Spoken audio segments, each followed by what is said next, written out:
Welcome to the podcast. If you'd like to listen to an ad-free version of this episode and all of our episodes, then search True Crime Today Premium Plus on Apple Podcasts and press subscribe. That's our premium channel where all of our ad-free and advanced episodes live, all in one place. True Crime Today Premium Plus. Search it on Apple Podcasts and press subscribe. Even try it for 3 days free. They thought it was the perfect crime until the body was found. You're listening to Hidden Killers with Tony Brueski, featuring psychotherapist and author Shavaun Scott. The case against Sean Diddy Combs continues to get more bizarre and darker by the day and by the allegation and by the lawsuit as more of them continue to come flowing in. This last week, more of them did, and the age number on the allegations continues to get a little bit lower. Now we're to 10-year-olds or a 10-year-old who's now an adult, an aspiring rapper back years ago in, I believe it was 2005, going to an audition and then claiming that they were sexually assaulted by Diddy. It's a John Doe. That the boy was drugged and sexually assaulted after being left alone with Combs. Joining me to discuss, Shavaun Scott, psychotherapist and author. We knew the allegations against adults and all that, not that it makes it that much better. But now we got the kid allegations coming in and the numbers keep getting lower by the week. What's your take on this, as a psychotherapist and what we might be dealing with here in terms of Diddy and if these allegations are true? Yeah, it's hard to know what's true and what's not at this point. Certainly, it's a situation where people can come forward and make false claims, so we don't want to be, completely unreasonable about it. But it does sound like, again, this is somebody that has no boundaries and is willing to do just about anything to anybody where they have a sense of power and control. And that's not common with perpetrators. Well, they'll jump around this much in age. It can happen. Let's talk about that for a moment, because obviously, yes, these are allegations. We do have a pattern of behavior of abusing other people. That's for sure. We're starting to see a pattern here, if they're true, of it being younger people as well. But like you said, and I'm not trying to defend Diddy in any way, shape, or form, but this is such a high profile case. There's so many people that have been around this man. Inevitably, you're going to have false accusations mixed in here with the real ones. How do we go about determining, or how do the courts go about determining what's real, what's not? I mean, a lot of times in sexual assault cases, there isn't a lot of evidence other than he said, she said. Yeah, exactly. I think it's a nightmare for everyone, but you have to look for corroborating information in some way. Was this discussed with, a therapist in years past who can come forward and testify? Were other people witnesses? I mean, they have to try to find something, and often they just don't. Yeah, it's going to have to go beyond, I have a photo with him at an event, because a lot of people have photos with him at an event. And it doesn't mean that he sexually assaulted every single one of them.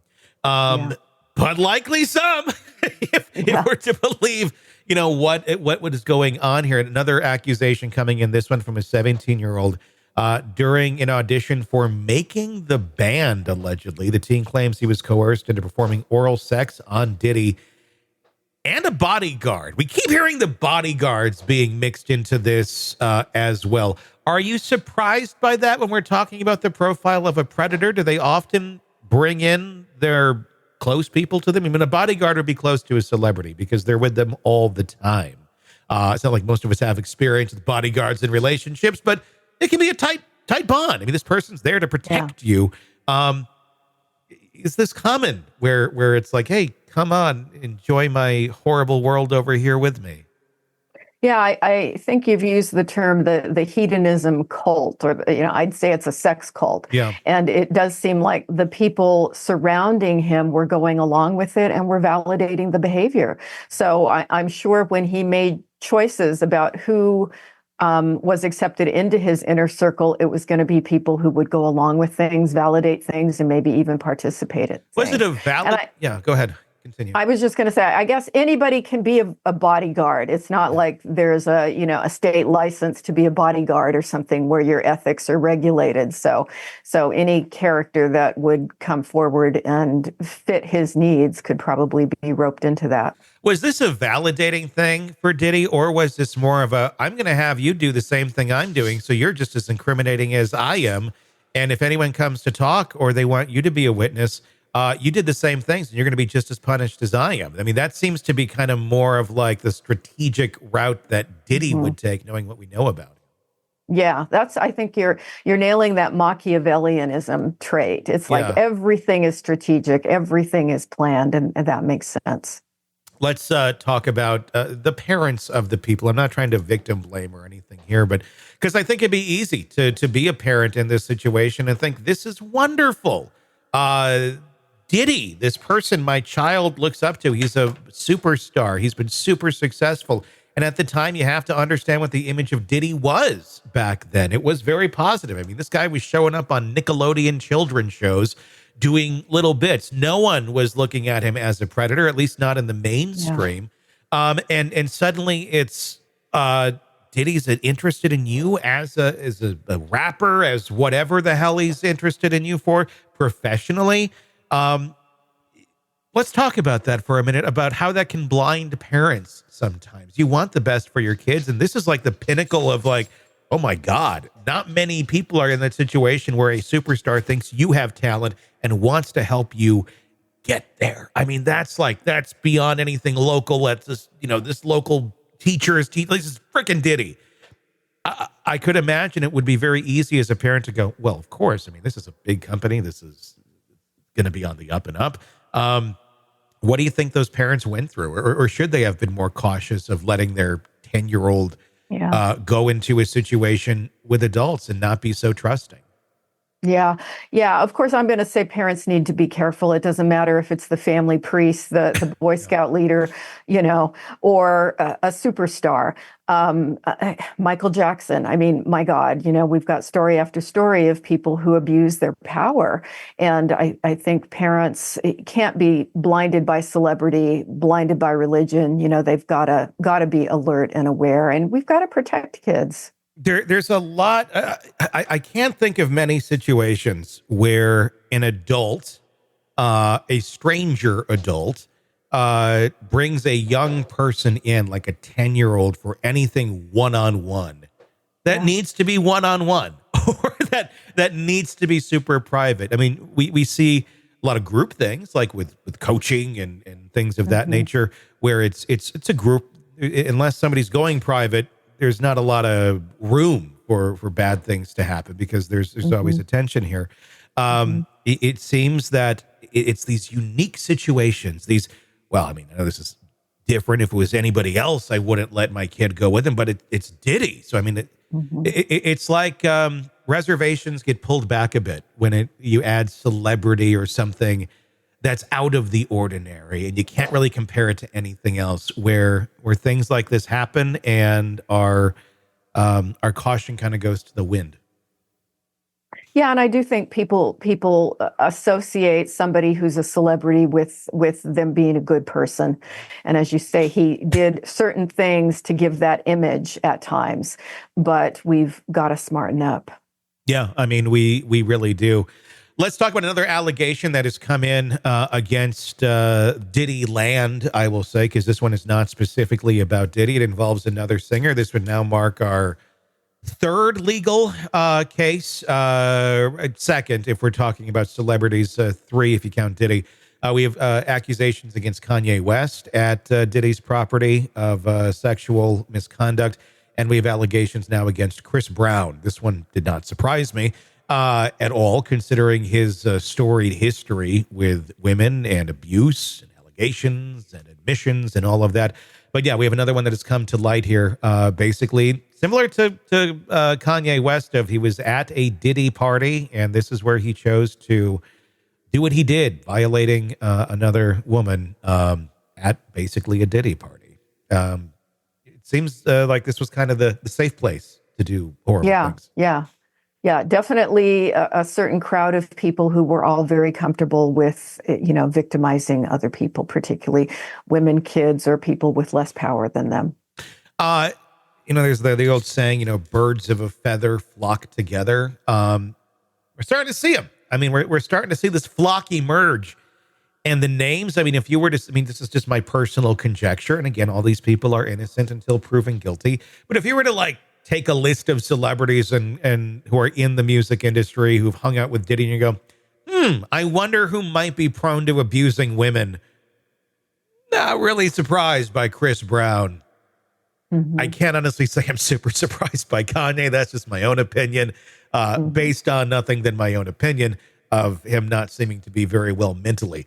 But yeah, I mean, we're starting to see some of these come together. Do you think we're going to see, other folks they were going to be surprised by any of the names, I guess, when they do come out of the people that have been, who are participating in this sort of stuff? Or is it going to be kind of, yeah, I'm not surprised?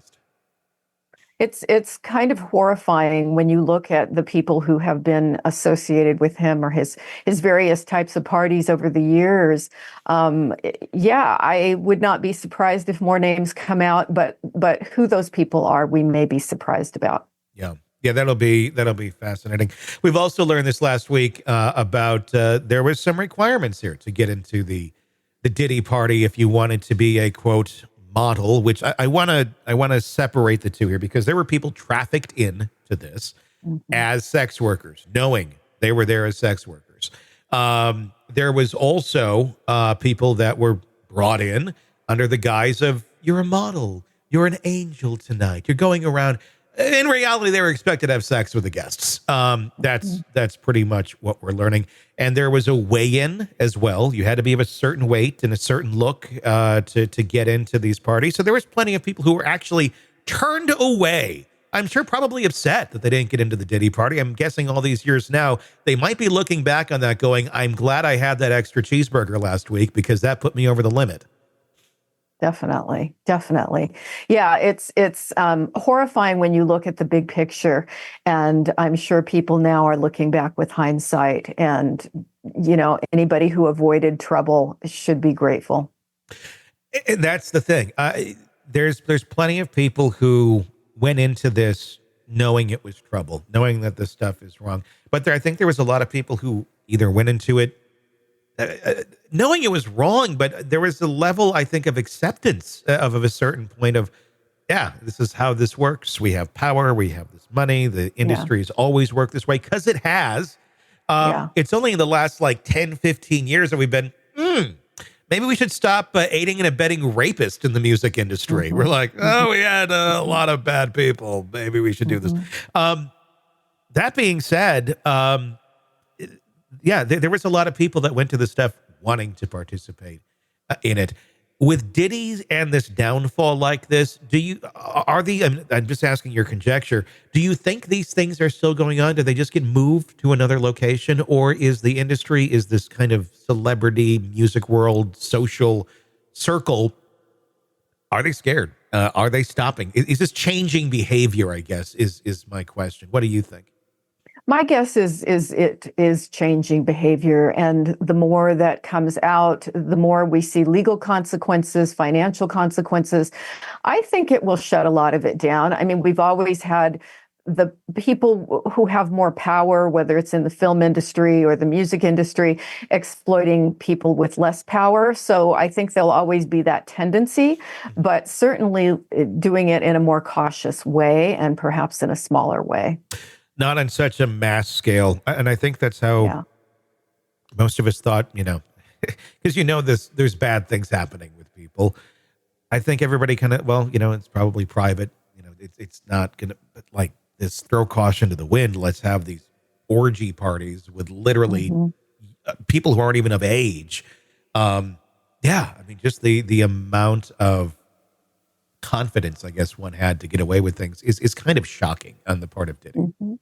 Yeah, definitely. And if I think we start seeing people doing jail time, that is something we can celebrate for it. Yeah, hopefully that we start seeing that. It's going to be a while before we actually get to a Diddy trial with more superseding indictments on the way. But Yeah, more people continue to be named, and if true, hopefully continue to go down.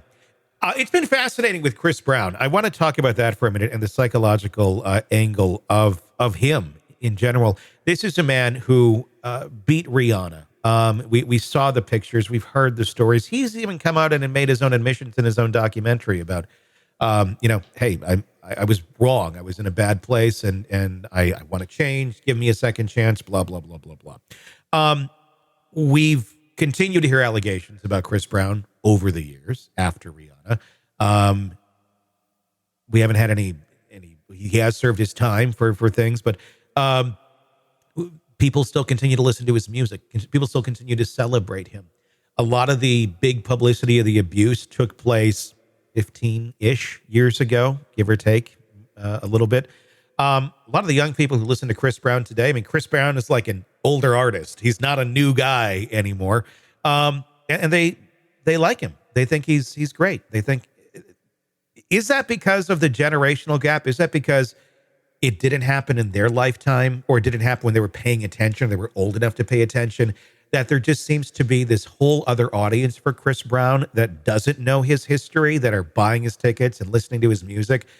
Even though the facts are out there, they still continue to celebrate him because it wasn't in their memory bank. Mm-hmm.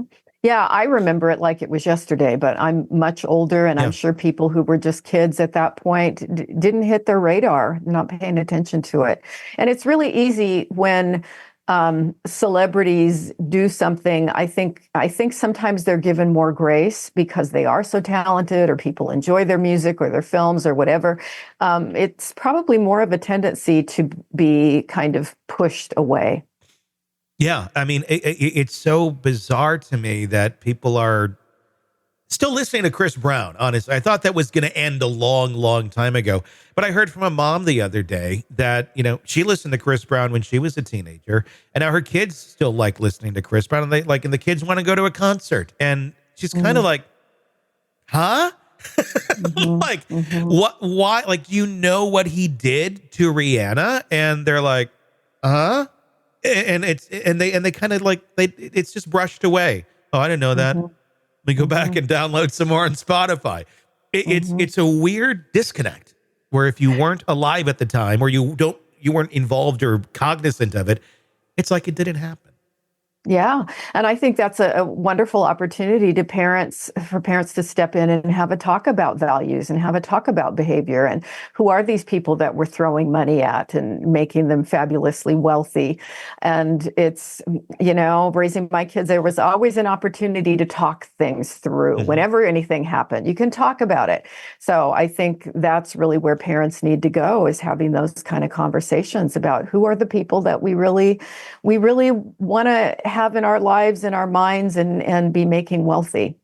And it's probably a conversation as a parent you don't necessarily really want to have all the time, especially these hard ones, especially when you have kids who are at the age of pushing back at everything. I know mine is doing that, where it's like everything I say is wrong. So sometimes it's like, and she's not a Chris Brown fan, but I can only imagine if she was, I'd be like, we got to examine this a little bit more. Oh, Dad. Yeah, like, no, seriously, like, take a look. Yeah. I think I could eventually get through to her, but sometimes it's like, pick your battles. This would be what I would pick. I'd be like, we got to, luckily I've exposed her to many years of watching To Catch a Predator.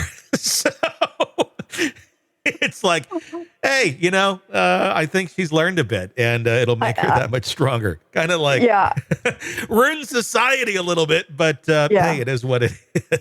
I think that's why my kids never really use drugs. It's like, oh yeah, Mom saw a brain damaged guy die today, and had to hospitalize another person with sepsis in his arms. And it's like, just talk about your workday, and your kids absorb some of it. It's like, we don't want to do that stuff. You don't even have to direct it at them. It's like, let me just tell you my reality. Exactly.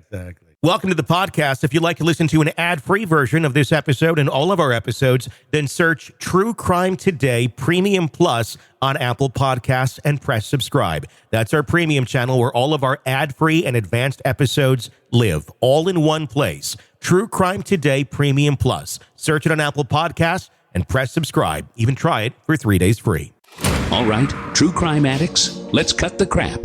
You're knee-deep in the gory details of your favorite podcast when suddenly a commercial hits like a bad meal. Seriously?